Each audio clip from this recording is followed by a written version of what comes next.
안녕하십니까. 진실과 팩트 소식을 항상 논리 정연하게 정리를 해드리는 보수정치 퇴근TV입니다. 오늘도 우리 자유민주주의를 수호하며 우리 보수의 미래, 정말 우리나라가 올바른 길을 가고 있는지 오늘도 우리 퇴근TV 가족분들과 함께 살펴보도록 하겠습니다. 일단 오늘 이제 주제 결정이 났습니다. 무슨 결정이 났느냐? 내용을 들어보시면 우리 국민의힘 정말 기득권 싸움에 따라 분열된 상태에서 누가 당대표가 돼야 할지 결정이 났다라는 말씀을 드릴 수가 있겠고, 이에 따라 2차 토론, 국민의힘 2차 토론회 보셨습니까? 아직 못 보신 분들도 계시리라 생각이 드는데 제가 깔끔하게 기나긴 시간을 짧게 요약해서 우리 퇴근TV 가족분들에게 소식을 발빠르게 전해드리도록 하겠습니다. 많은 분들이 아시다시피 지금 국민의힘 참으로 답답한 현실에 마주 앉아 있습니다. 많은 분들이 아시다시피 탄핵 찬성파, 찬탄파라 하죠. 그리고 반탄파, 이렇게 갈라져서 기득권 싸움만 하면 여전히 분열의 늪에서 빠져나오지 못하고 있는데, 솔직히 보수 지지자로서의 이러한 모습은 너무나도 아쉽습니다. 아마 우리 퇴근TV 가족분들도 동일하게 생각하실 텐데요.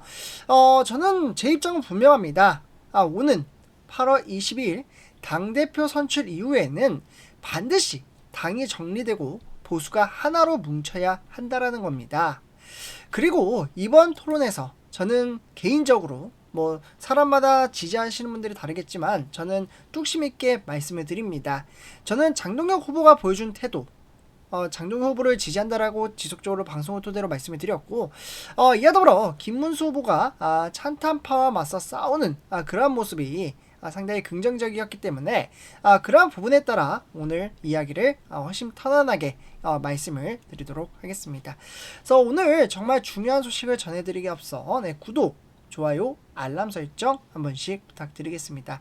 구독, 좋아요, 알람 설정은 저에게는 정말 큰 힘이 됩니다. 그래서 그리고 이번에 세 가지 틀에 따라서 좀 말씀을 드리도록 하겠는데요. 일단 지금 화면에 보시다시피 첫 번째로 주목할 대목은 김문수 후보와 장동혁 후보의 특검 대응 방식의 차이에 따라 이야기가 나왔는데, 일단 지금 이제 간략하게는 이렇게 이제 키워드가 있긴 한데, 제가 이제 우리 퇴근TV 가족분들에게 말씀을 드리자면, 김문수 후보는 이제 특검의 압수수색 시도를 두고 강경 대응을 택했습니다. 그래서 이렇게 이야기를 하는데요. 이재명 특검이 당사를 침탈해 당원 명부 500만 명을 빼앗으려 했다. 이렇게 이제 김문수 후보가 이야기를 하면서, 저는 그날 밤부터 농성에 들어갔고 절대 당원 명부를 뺏길 수 없다. 오늘까지 4박 5일 동안 당사를 지키며 철야 농성을 했다. 이렇게 이야기를 합니다. 솔직히 이 부분은 김문수 후보가 그동안 찬탄파와 싸운 뚝심을 이어가는 모습으로 저는 평가를 합니다. 현장에서 직접 몸으로 싸우며 지켜낸다라는 건 정말 결코 가볍게 볼 일은 아니라고 생각을 합니다. 하지만 제 입장에서는 더 눈에 띄었던 건 장동혁 후보의 대응 방식이었습니다. 장동혁 후보는 이렇게 이야기를 하죠. 제가 사진을 통해서도 보여드리기도 했는데요. 간단하게 사진을 보시면요, 장동혁 후보 1인 시위라는 이 무더위 속에서 강력한 포스를 내뿜고 있습니다. 상당히 믿음직스럽지 않습니까? 저는 당사에서 농성하는 대신 국민을 설득하기 위해 법원 앞에서 1인 시위를 했다. 이렇게 이야기를 합니다. 즉, 법원의 영장 남발을 규탄하고 특검 앞에서도 무리한 수사를 비판했다라는 겁니다. 여기서 중요한 건 단순히 어디에 있느냐가 아니라 국민에게 어떠한 메시지를 던졌냐라는 것입니다. 김문수 후보가 몸으로 싸웠다면 장동혁 후보는 국민 눈높이에 맞춰 정리된 언어와 방식으로 싸웠다라는 것이죠.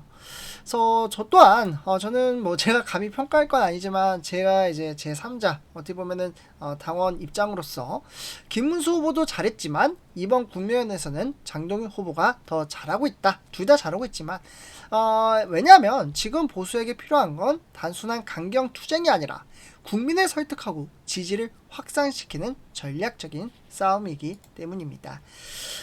이에 따라 바로 두 번째 주제로는 바로 12월 3일, 네, 12월 3일, 이제 비상계엄과 개봉령에 대한 논란이었습니다. 네, 여기 화면에 보시다시피, 이제 찬탄파, 반탄파에 따르는 이제 계엄 옹호를 벌여야 한다. 반탄파는, 그러니까 탄핵 반대파는 뭐라고 이야기를 했는지. 일단 이제 안철수 후보와 조경태 후보는 윤석열 전 대통령의 단절을 주장하며 계엄을 내란 동조와 연결 지으려 했습니다. 그러나 장동혁 후보는 분명한 선을 그었습니다. 계엄을 반드시 탄핵으로만 풀어야 한다라는 주장엔 동의하지 않는다라면서 계엄이라는 이 사건을 통해 국민이 자유민주주의가 얼마나 위협받을 수 있는지 깨달은 것, 그것이 계몽령이라고 설명을 합니다. 장동혁 후보의 이러한 답변에 따라 저 또한 장동혁 후보의 해석은 보수가 앞으로 가져야 할 중요한 관점이라고 생각합니다. 과거를 무조건 부정하거나 숨기지 않고 그것을 교훈 삼아 보수의 가치와 자유민주주의를 더 굳건하게 하자는 메시지였다라고 생각을 하기 때문입니다. 솔직히 이런 정리된 설명은 참 잘했다라고 느껴졌고, 반대로 김문수 후보도 윤석열 전 대통령의 인권 문제를 지적하며 목소리를 높였습니다. 구치소에서 전직 대통령이 수갑과 전자발찌를 차는 건 분명한 인권 유린이고, 이 부분을 끝까지 지적한 건 의미가 있었다라고 볼 수가 있겠죠. 어쨌거나 이번에도 장동혁 후보는 정리된 논리로 잘했고, 김문수 후보는 찬탄파와 맞서 싸울 때처럼 굴하지 않는 태도를 보여줬다라고 정리를 할 수가 있겠습니다. 이에 따라 바로 마지막으로는 이재명 정권에 대한 평가였습니다. 여기서 이제 후보 4명이 모두 한 목소리를 냈는데, 우리 퇴근TV 가족분들, 이재명 정권 잘한 게 있다라고 평가를 하시나요? 여기 4명 토론하신 분들은 잘한 게 하나도 없다 라고 이야기를 합니다.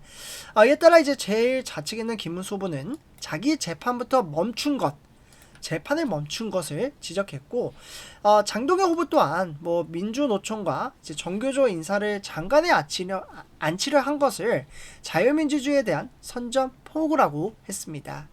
이와 더불어 이제 안철수 후보와 조경태 후보, 네, 이제 여기 가운데 있죠. 일단 이제 어떻게 보면 이제 두 분 다 이제 조국 이제 윤미향 사면 이 부분을 취하게 결정이라 했고, 저는 이제 안철수 후보가 이제 패킷을 들고 있지 않습니까? 국민임명식 때. 그것을 상당히 자랑스럽게 생각을 하고 있다라는 부분도 있었다라는 부분 참고해 주시면 좋을 것 같고, 어쨌거나 이러한 이제 전체적으로 정리를 하자면, 김문수 후보는 지난 세월 찬탄파와 싸운 뚝심 있는 투사였고, 지금도 몸을 던져 싸우는 모습은 보수에게 귀한 자산입니다. 그러나 이번 토론에서 장동혁 후보가 전략적이고 정리된 메시지를 훨씬 설득력 있게 잘했다라고 저는 생각을 합니다. 그래서 이제 국민의힘 싸움의 방식에서 서로 다른 강점을 살리되 분열이 아니라 단결을 선택해야 한다는 것이 주된 키워드라 볼 수가 있겠고, 항상 말씀을 드리지만 8월 22일 당대표 선출 이후에는 반드시 당이 하나로 뭉쳐야 한다고 생각합니다. 그래야 민주당의 폭주를 막아낼 수 있습니다. 분열되면 자꾸 누가 좋아지죠? 이재명 정권과 민주당이 뒤에서 웃고 있을 것입니다. 그래서 우리 텔TV 가족분들 어떻게 보셨나요? 이렇게 좀 정리를 해드렸는데요. 이번 토론에서 누가 가장 잘했고 잘했다라고 생각을 하시는지 댓글로 남겨주시면 제가 또 좀 살펴보고 댓글도 달아드리도록 하겠습니다.